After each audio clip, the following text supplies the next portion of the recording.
The world of Jackson Pierce, the evening air in downtown Seattle, carried the scent of expensive cologne and fresh money. Inside Chun's Golden Pavilion, one of the city's most exclusive restaurants, crystal chandeliers cast warm light over tables draped in ivory silk. This was where the powerful came to see and be seen, where deals worth millions were sealed over perfectly aged wine and meticulously prepared cuisine. Jackson Pierce sat at the center table, his custom Italian suit fitting him like a second skin. At 38, he had built a tech empire that made him one of the youngest billionaires in the Pacific Northwest. His company, Pierce Digital Solutions, had revolutionized cloud computing, and he never let anyone forget it. Around him sat a collection of executives, investors, and hangers-on, all laughing too loudly at his jokes and nodding too eagerly at his observations. "Another bottle of the 2005 Bordeaux," Jackson announced, snapping his fingers without looking up from his phone. "And make it quick. Some of us have actual work to do, even at 9 o'clock at night." His companions chuckled on cue. Diana Ashford, his business partner and the only person who occasionally challenged him, rolled her eyes but said nothing. She had learned that Jackson in this mood was unstoppable, freight train of ego and entitlement. Enter Ruby Castillo. Ruby Castillo emerged from the kitchen, carrying a tray with practiced grace. At 29, she had been working at Chun's Golden Pavilion for 3 years, ever since her mother's cancer diagnosis had forced her to put her PhD studies on hold. Her dark hair was pulled back in a neat bun, and despite the exhaustion that lived permanently behind her eyes, she maintained a professional smile. She had learned to navigate the wealthy clientele with a mixture of efficiency and invisibility. The trick was to anticipate their needs without being noticed, to serve without being seen as fully human. It was a delicate dance, one she had perfected out of necessity rather than choice. As she approached Jackson's table, she overheard fragments of their conversation. They were discussing a recent acquisition, throwing around numbers that represented more money than she would earn in a lifetime. She felt the familiar weight of her 2 jobs. The night shifts at the hospital after her restaurant work ended. The medical bills that kept piling up despite her best efforts. "Excuse me," she said softly, placing fresh water glasses on the table. "Can I get you anything else this evening?" Jackson barely glanced up. "Wine. Now, do I need to spell it out?" Ruby nodded calmly and turned to leave, but his voice stopped her. "Wait a minute." Jackson's eyes suddenly focused on her with predatory interest. He had noticed the book tucked into her apron pocket, just the corner visible. "What's that you're reading?" Ruby's hand instinctively moved to cover the book. "Just something for my break, sir." "Let me see it." It was not a request. Reluctantly, Ruby pulled out a worn copy of a philosophy text, the margins filled with her own notes. Jackson took it, flipping through the pages with exaggerated interest, while his companions leaned in to look. "Philosophy," he said with a mocking laugh. "How adorable. Tell me, do they teach this in Waitress school now?" The table erupted in laughter. Ruby felt her face flush but kept her expression neutral. She had weathered worse than this. Jackson was just getting started. An idea had formed in his mind, the kind of cruel entertainment he sometimes indulged in when he had too much wine and too large an audience. He pulled out his wallet and extracted a thick stack of bills. "I'll tell you what," he said loudly, making sure everyone in the nearby tables could hear. "I'm feeling generous tonight. I'll give you $5,000 right now, cash. If you can tell me 3 things you've learned from that fancy book that actually matter in the real world." Other diners had stopped their conversations to watch. Diana touched Jackson's arm. "Jackson, maybe we should just—" No, I'm serious," he interrupted, counting out $100 bills and placing them in a neat stack on the table. $5,000. That's what 3 months of rent for someone like you? 6. Come on, educate us. Show us that reading philosophy while you pour water has taught you something valuable."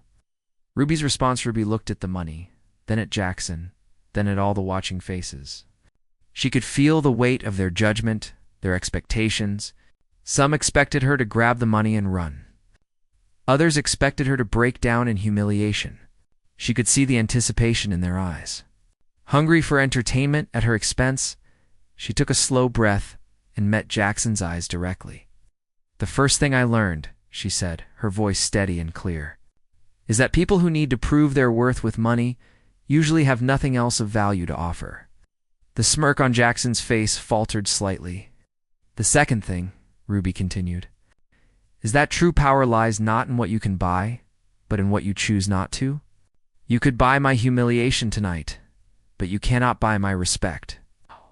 And that distinction is something no amount of money can teach you." The silence in the restaurant had deepened. Even the kitchen sounds seemed to have stopped. "The third thing," Ruby said, picking up the book and holding it gently, "is that wisdom isn't about how much you know. It's about understanding how little you actually do. You see a waitress and assume you know my story, my intelligence, my worth. But you know nothing about me, nothing about the choices I've made or the sacrifices I carry. In that ignorance, Mr. Pierce? Because yes, I know exactly who you are. That ignorance makes you far poorer than I could ever be." She placed the book back in her apron pocket and looked at the stack of money still sitting on the table. "I don't want your $5,000, she said quietly.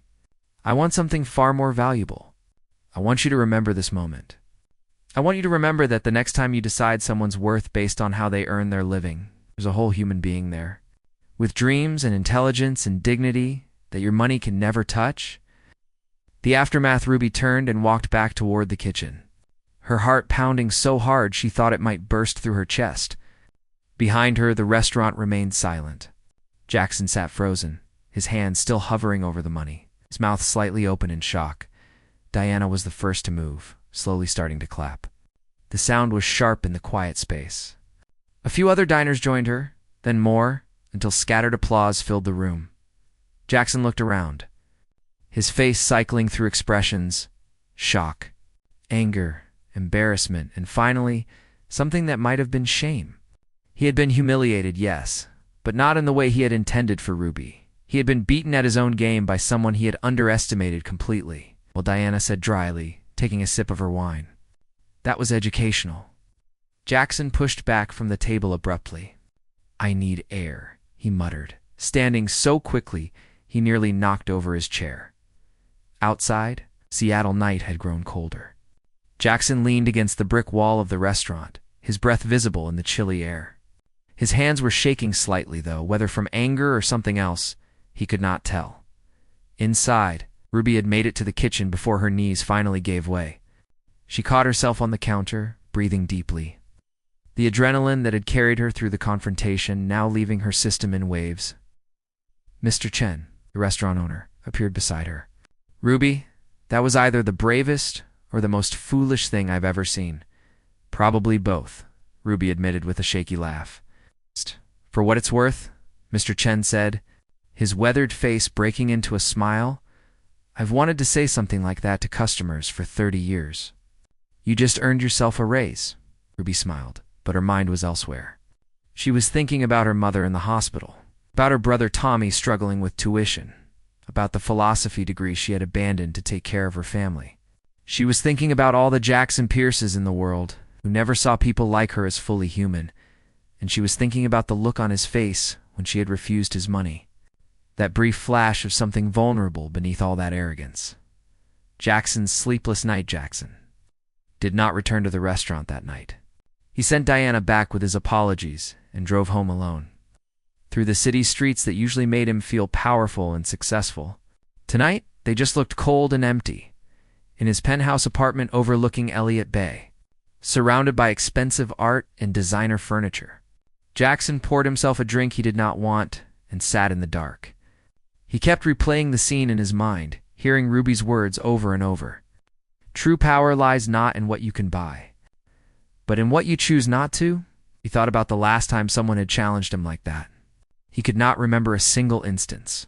People either agreed with him or got out of his way. Even Diana, for all her occasional pushback, never truly confronted him. But this waitress, this woman whose name he did not even know, had looked him in the eye and told him he was poor in the ways that mattered. Jackson pulled out his phone and opened a search browser. It took him a few tries to find the right information, but eventually He found Chun's Golden Pavilion's employee directory through some creative social media searching. Ruby Castillo, 29 years old. Former graduate student at the University of Washington, PhD program in philosophy, currently on leave. He found her academic profile still live on the university website. Her research focus was ethics and social justice. There were papers she had published, presentations at conferences. This was not someone who had failed to achieve. This was someone who had chosen something else. He dug deeper, feeling both compelled and ashamed of his curiosity. Public records showed medical liens, hospital payments. A quick cross-reference showed a Grace Castillo at Seattle General Cancer Treatment Ward. The picture came together slowly. Ruby had not failed. She had sacrificed. Jackson set down his phone and looked out at the city lights. Somewhere out there, Ruby was probably finishing her shift. Maybe heading to another job, carrying burdens he could not imagine while he sat in his palace of glass and steel.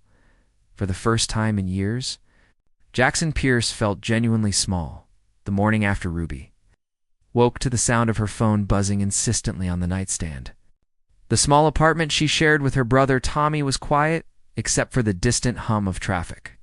Sunlight filtered through thin curtains, casting pale shadows across the cramped bedroom. She had only gotten 4 hours of sleep after finishing her hospital shift at 3 a.m.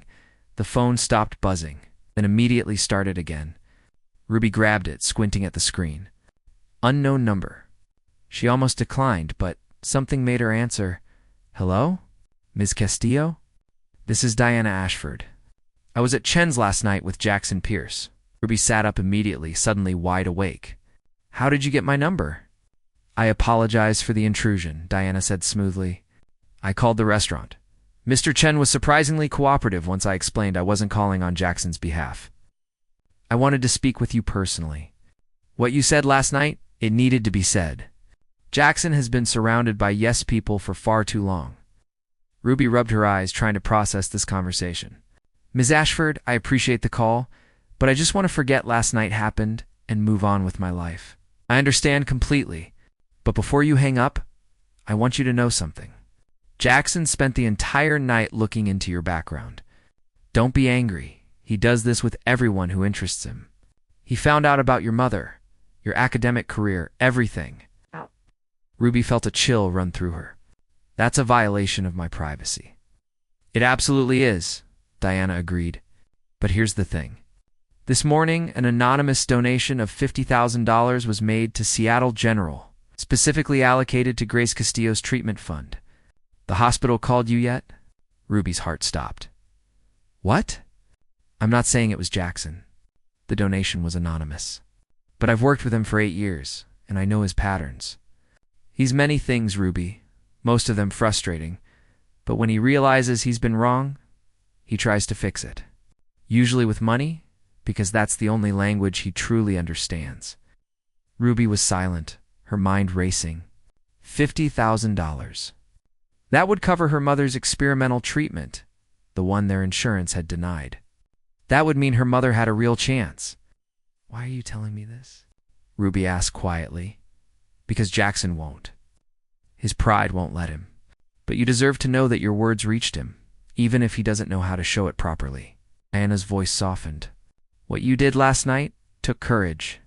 Don't let his money complicate what was a moment of pure truth.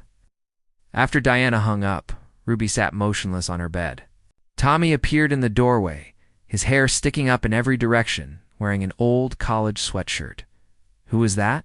He asked, yawning. Someone from last night, Ruby said absently. Tommy, what would you do if someone you didn't like did something incredibly generous for you, but did it anonymously so you couldn't even thank them or tell them they were wrong to do it?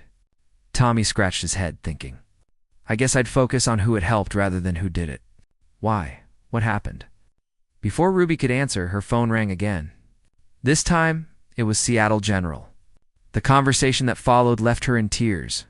Tommy holding her as she sobbed with relief and confusion and a complicated gratitude she did not know how to process. Jackson's investigation across town. Jackson sat in his home office, surrounded by monitors displaying financial reports he was not reading. He had not slept. Instead, he had spent the night making phone calls, moving money, and doing something he rarely did, acting without expectation of return. The donation to the hospital had been easy. What was harder was the follow-up call he made to the dean of the University of Washington's philosophy department. Dean Morrison? This is Jackson Pierce. Yes, that Jackson Pierce. I'm calling about a former student of yours, Ruby Castillo. I understand she had to leave the PhD program due to family circumstances. What would it take to reinstate her fellowship? The conversation that followed was lengthy and complicated. Jackson learned about academic politics, funding structures, and the careful balance required to support a student without making it obvious charity. By the time he hung up, he had committed to endowing a new fellowship specifically designed for students facing family medical crises. Ruby would be the first recipient. If she chose to return, Diana walked into his office without knocking, carrying 2 coffee cups. "You look terrible," she said, handing him one. "Thank you for your honesty," Jackson said dryly, accepting the coffee. "Did you sleep at all?" "No." Diana sat in the chair across from his desk. "Jackson, what are you doing?" "What do you mean?" "I mean, I've known you for 8 years, and I've never seen you like this. One waitress tells you off, and suddenly you're making anonymous donations and restructuring university programs?" Jackson was quiet for a long moment. "She was right, Diana, about all of it. I've spent so long measuring worth in dollars that I forgot people have value that can't be quantified. That woman has sacrificed everything for her family, and I tried to humiliate her for entertainment. So you're trying to buy forgiveness?" "No," Jackson said firmly. "I'm trying to remove obstacles I didn't create but can easily solve." "There's a difference, is there?" Diana challenged. "Or are you just using money in a different way, still trying to control the narrative?" Jackson set down his coffee cup, frustrated. "What would you have me do? Ignore what I learned? Pretend I didn't discover she's drowning in medical debt while working 3 jobs? I have the resources to help. Why shouldn't I use them?" "Because help without relationship is just another form of power," Diana said gently. "You're still making decisions for her, about her life, without knowing her or asking what she actually needs." An unexpected encounter 3 days later. Ruby was leaving her afternoon shift at the hospital when she literally collided with someone in the parking garage. Papers flew everywhere, and she found herself looking up at Jackson Pierce, who appeared equally startled. "It's Pierce," she said. Taking a step back, "Ruby, Ms. Castillo? I'm sorry. I wasn't watching where I was going." Jackson bent to help gather the scattered papers, then froze when he saw what they were. Medical reports, all bearing Grace Castillo's name. Ruby snatched them quickly, holding them against her chest. "What are you doing here?" Jackson straightened, looking uncomfortable in a way she had never seen in someone so powerful. He was dressed casually, jeans and a sweater, without the armor of his expensive suit. He looked almost human. "My father is here," Jackson said quietly. "4th floor. Heart condition. I visit on Tuesdays and Thursdays." Ruby's expression softened slightly. "I didn't know." "I'm sorry. Neither did most people," Jackson admitted.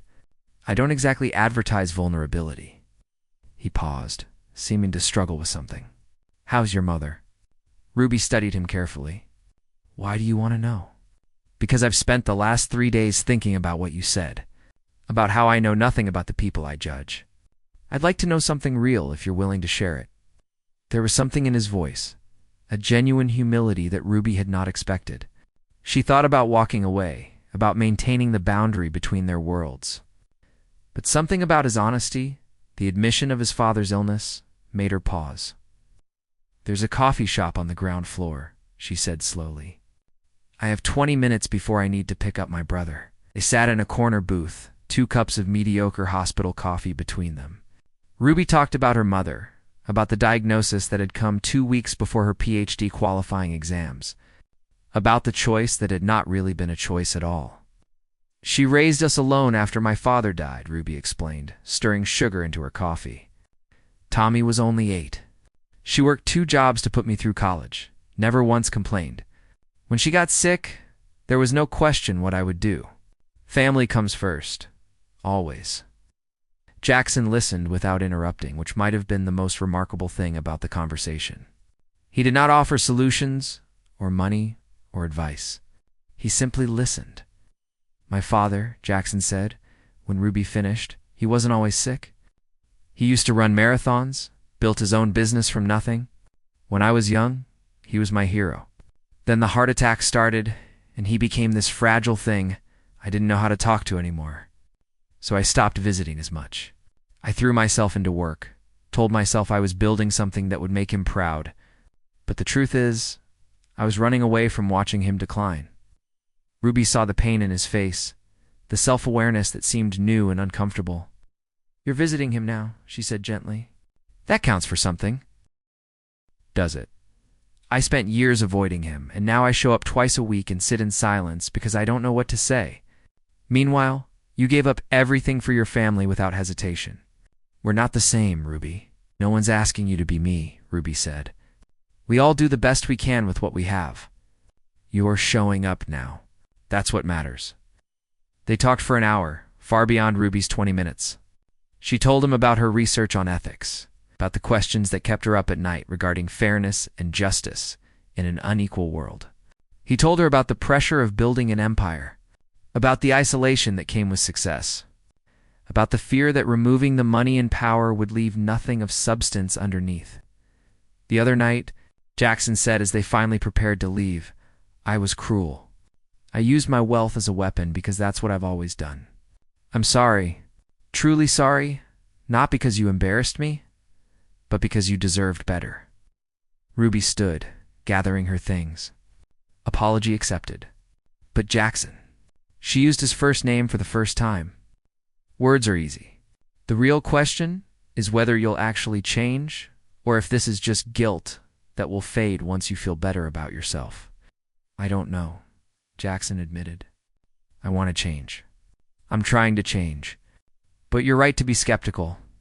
I've been one way for a long time." "And prove it," Ruby said simply. "Not with money or grand gestures. Prove it with consistent small actions that no one else sees. That's where real character lives." The shift over the following weeks, something unexpected happened. Jackson and Ruby kept running into each other at the hospital. At first, it seemed coincidental, but eventually, they admitted they were timing their visits to overlap. They would meet in the coffee shop, sometimes talking, sometimes sitting in comfortable silence. Ruby watched Jackson interact with the hospital staff, noticed how he started learning names, asking questions, treating people as humans rather than service providers. It was awkward at first. He had spent so long not seeing people that relearning took conscious effort. But he was trying. Jackson watched Ruby navigate her impossible schedule with grace, saw how she always had a kind word for other patients' families, how she advocated fiercely for her mother while never losing her composure. He began to understand that strength did not require wealth, that dignity was something money could not buy. One evening, they sat together after particularly difficult visits. Grace had experienced complications, and Jackson's father had been moved to ICU after another cardiac event. "I'm scared," Ruby admitted quietly. "I've been strong for so long, but I'm terrified of losing her."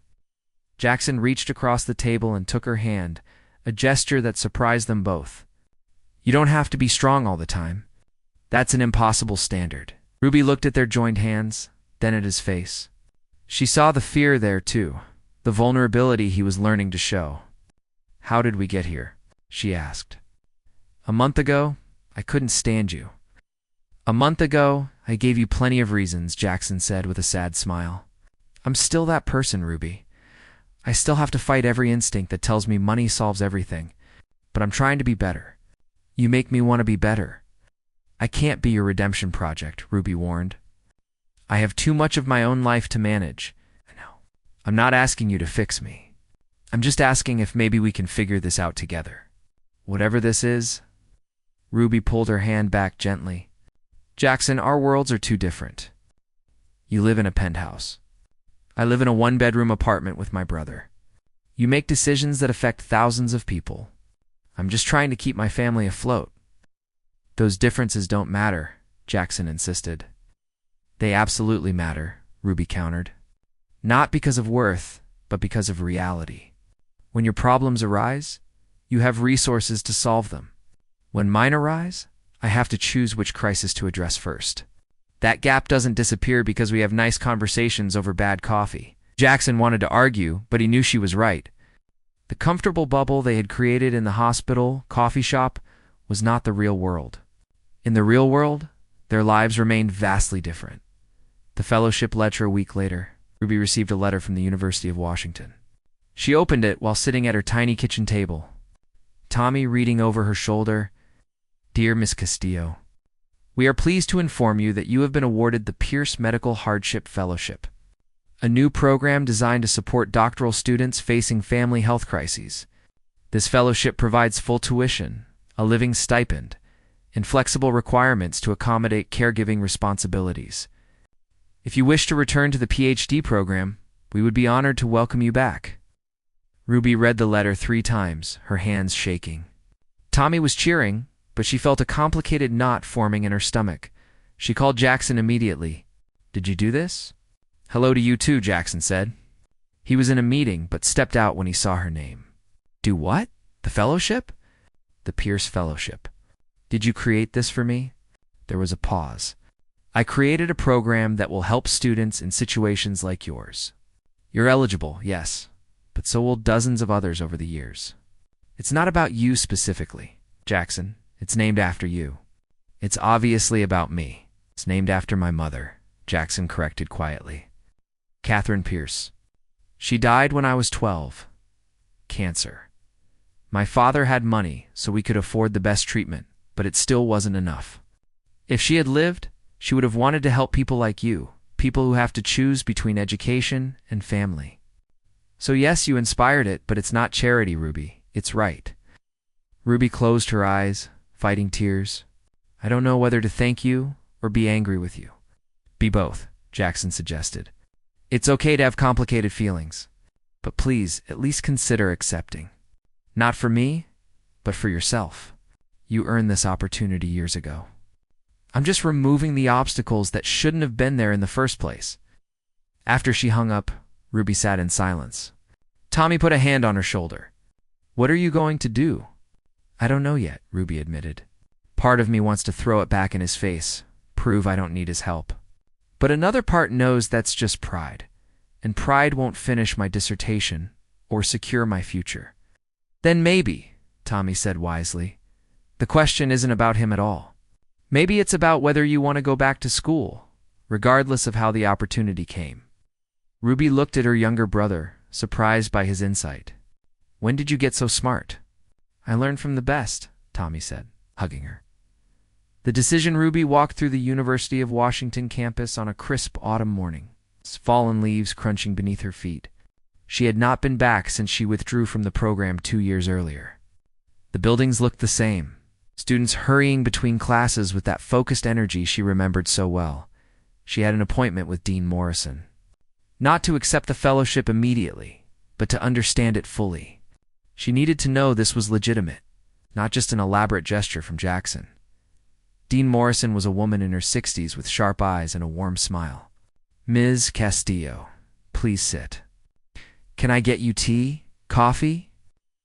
"I'm fine, thank you," Ruby said, settling into the chair across from the dean's desk. "I appreciate you meeting with me. Of course. I was delighted when Mr. Pierce approached us about the fellowship program. We've wanted something like this for years, but lacked the funding." Dean Morrison pulled out a folder. "I want to be transparent with you, Ruby. Yes, Mr. Pierce endowed this fellowship.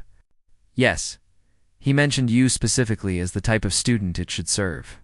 But the selection process goes through a committee. There are clear criteria, and you genuinely qualify based on your academic record alone." Ruby relaxed slightly. "So it's not just charity dressed up as opportunity?" "Absolutely not. Your work on contemporary ethics was exceptional. Professor Zhang still talks about your paper on justice theory. You left this program because of circumstances beyond your control, not because you weren't brilliant at the work." Dean Morrison leaned forward. "Ruby, in my 30 years in academia, I've seen countless talented students forced out by systemic issues that have nothing to do with their abilities. This fellowship is attempting to address that. Don't let pride keep you from something you earned. The words echoed what Tommy had said. Ruby felt the resistance inside her softening. If I accept, I need flexibility. My mother is stable now, but she still needs care. I can't abandon my family. The fellowship includes provisions for that, Dean Morrison assured her. Part-time enrollment with full funding, extensions for family emergencies, even remote work when necessary. We want you to succeed, Ruby, which means acknowledging the reality of your life. Ruby left the meeting with an acceptance packet in her bag and a lightness in her chest she had not felt in years. She was going back to school. She was reclaiming the dream she had set aside. Her first call was to her mother. Grace Castillo cried with joy on the phone. Her second call was to Tommy, who screamed so loudly she had to hold the phone away from her ear. Her third call, after much hesitation, was to Jackson. I accepted, she said when he answered. There was a pause. Then his voice came through, warm with genuine pleasure. Ruby, that's wonderful, truly. I want to be clear about something, Ruby continued. I'm not accepting this because of you. I'm accepting it because I earned it, because I deserve it, and because my family deserves to see me finish what I started. But I also want to thank you for creating the opportunity, even if your motivations were complicated. My motivations were completely selfish, Jackson admitted. I wanted to fix a problem I didn't create because it made me feel better about myself. But I'm learning that intentions matter less than outcomes. If this helps you, then I'm genuinely happy, regardless of why I did it. It's probably the most honest thing you've ever said to me, Ruby said, and he could hear the smile in her voice. I'm working on honesty, Jackson said. It's harder than it looks. Jackson's transformation, the changes in Jackson Pierce did not happen overnight, and they were not always smooth. He had built an identity around wealth and power for so long that dismantling it felt like losing himself entirely. But Ruby's words from that first night kept echoing. True power lies not in what you can buy, but in what you choose not to. He started making different choices. At work, he instituted new policies. Living wages for all employees, profit-sharing programs, genuine family leave. His board resisted, arguing it would hurt the bottom line, but Jackson pushed through anyway. When the quarterly reports showed minimal impact on profits and massive improvements in employee satisfaction, even the skeptics had to admit it worked. He changed how he moved through the world. He learned the names of people he interacted with daily, the barista at his regular coffee shop, security guard in his building, the woman who cleaned his office, not because he wanted credit for seeing them, but because they deserved to be seen. Diana watched the changes with cautious approval. You know, she said one afternoon, reviewing the new employee policies, when you first met Ruby, I thought you'd write a check and move on. But you're actually doing the work. The work is harder, Jackson admitted. Money is easy. Change is brutal. Every instinct I have tells me to just solve problems with resources. Learning to show up differently takes constant effort. That's why it matters, Diana said. Easy changes don't stick. You're rewiring yourself, and that's real. Jackson still struggled. There were moments when he slipped into old patterns, when he tried to control outcomes with money, when he forgot that people were not problems to be solved. But now, when it happened, he noticed. He apologized. He tried again. His relationship with his father improved as well. The visits became longer, the conversations deeper. Jackson stopped trying to impress and started listening. He learned about his father's regrets, his hopes. The life he had lived before his son knew him only as sick and fragile.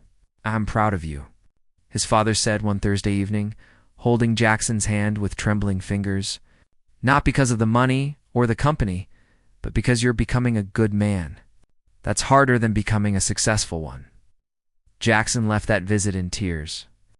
Sitting in his car in the hospital parking lot, finally understanding what Ruby had meant about value that could not be quantified, the restaurant returned 3 months after that first encounter. Jackson walked into Chen's Golden Pavilion for the first time since the incident. Mr. Chen recognized him immediately, his expression wary. Mr. Pierce, I did not expect to see you again. I came to apologize, Jackson said simply. To you to your staff, to anyone I offended with my behavior. I was cruel and thoughtless, and I'm sorry." Mr. Chen studied him for a long moment. "Ruby told me you were trying to change. I did not believe her. People like you don't change." "Not sure I have changed completely," Jackson admitted, "but I'm trying. Every day I'm trying." "Then you can start by sitting there." Mr. Chen pointed to a small table in the back, not the prominent center spot Jackson had occupied before. "And waiting your turn like everyone else?" Jackson nodded and sat down. The restaurant was busy, and he waited 45 minutes for a table to be cleared and his order to be taken. The old Jackson would have been furious. The new Jackson, the one still learning, simply waited and observed. He watched Mr. Chen work the room with practiced grace, attending to every table with equal care. He watched the kitchen staff move with coordinated efficiency. He saw the humanity in the work, the skill and dedication required. It was humbling. When Ruby arrived for her evening shift, she stopped short seeing Jackson sitting at the back table. He gave a small wave. She walked over, order pad in hand, her expression unreadable. "I'm surprised to see you here," she said. "I needed to come back," Jackson explained. "The last time I was here, I was at my worst. I wanted to show that I could be better, even if it's just slightly better." Ruby pulled out her pad. "What can I get you?" "Whatever you recommend," Jackson said. "I trust your judgment." Something softened in Ruby's expression. "Okay, I'll be back." She returned with tea and spring rolls, sliding into the seat across from him without being asked. "My break just started. We have 15 minutes." They talked about school, about her mother's improving health, about Tommy's latest academic achievements. They talked about Jackson's father, about the employee policy changes, about small victories and persistent struggles. It was comfortable in a way their early conversations had not been, built on foundation of genuine respect rather than guilt or obligation. "I'm proud of you," Ruby said as her break was ending. "Change is hard. You're doing it anyway." "I had a good teacher," Jackson replied. "A very stubborn, very wise teacher who refused to let me get away with being less than I could be." Ruby smiled and stood, preparing to return to work. "The bill is $42. I'll be back with the check." When she returned, Jackson handed her a 50. "Keep the change."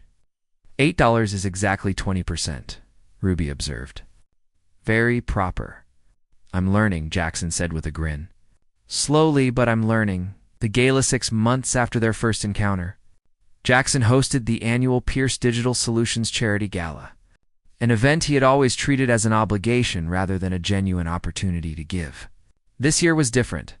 Ruby attended as a guest, not staff, wearing a simple but elegant dress that Tommy had helped her pick out. She felt out of place among the designer gowns and tuxedos, but Jackson found her the moment she arrived. "You came," he said, relief evident in his voice. "I said I would," Ruby replied, "though I'm not sure I belong in this crowd." "You belong anywhere you choose to be," Jackson said firmly. "But if you're uncomfortable, we can leave. There's a taco truck down the street that's much more interesting than this party," Ruby laughed. "We're staying." I want to see what Jackson Pierce events actually look like when you're not trying to humiliate waitresses.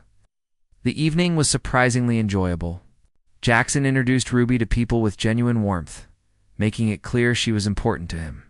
He did not hide her background or make up stories about how they met. He was honest. She had called him out, and he had been fortunate enough that she gave him a chance to be better. During his speech, Jackson spoke about the new charitable direction for the company. "For too long," he said, addressing the room full of wealthy donors, "I measured success by profit margins and market share. But I recently learned that true wealth is measured in how we treat people, especially those with less power than ourselves. This year, our foundation is focusing on medical hardship scholarships, living wage initiatives, and supporting families in crisis. We're putting our money where our values should have been all along." The speech received polite applause, but Ruby could see some uncomfortable faces in the crowd. Not everyone wanted to hear that their wealth came with responsibility. After the event, Jackson and Ruby walked along the waterfront, the Seattle skyline glittering behind them.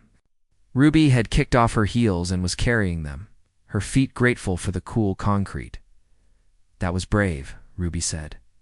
"Some of those people looked ready to walk out." "Let them," Jackson replied. "I spent too long caring what people like that think. I'd rather be right than popular." They walked in silence for a while, the sound of water lapping against the pier peaceful in the night air. Finally, Ruby spoke. "I need to tell you something. I've been holding back because I didn't want to complicate things, but that's not fair to either of us." She stopped walking and turned to face him. "I've developed feelings for you, Jackson. Real feelings. And I need to know if this is just guilt on your side or if it's something more." Jackson looked at her, this remarkable woman who had crashed into his life and turned it upside down in the best possible way. "It's something more," he said quietly. "It's been something more for a long time, but I didn't feel like I deserved to say it. I'm still the same person who tried to humiliate you. I'm still the guy who thought money was the answer to everything. I'm still learning how to be better." "I don't need you to be perfect," Ruby said. "I just need you to keep trying, to keep showing up, to keep doing the work, even when it's hard." "I can do that," Jackson promised. "I want to do that." Ruby stepped closer, close enough that he could see the flecks of gold in her brown eyes. "Then maybe we can figure this out together. Whatever this becomes." Jackson pulled her into a hug, holding her tight against his chest, feeling like he had found something he had not known he was missing. "Thank you," he whispered into her hair, "for seeing something in me worth saving